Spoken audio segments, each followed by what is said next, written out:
Good morning, guys. As always, 3.6 liter on a Dodge Charger.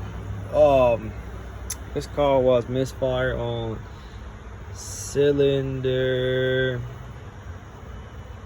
4, and I checked the rock arounds, the lifters, everything else, and I figured out this bar and the lifter been eating out. See how this shit is supposed to look like this, flat.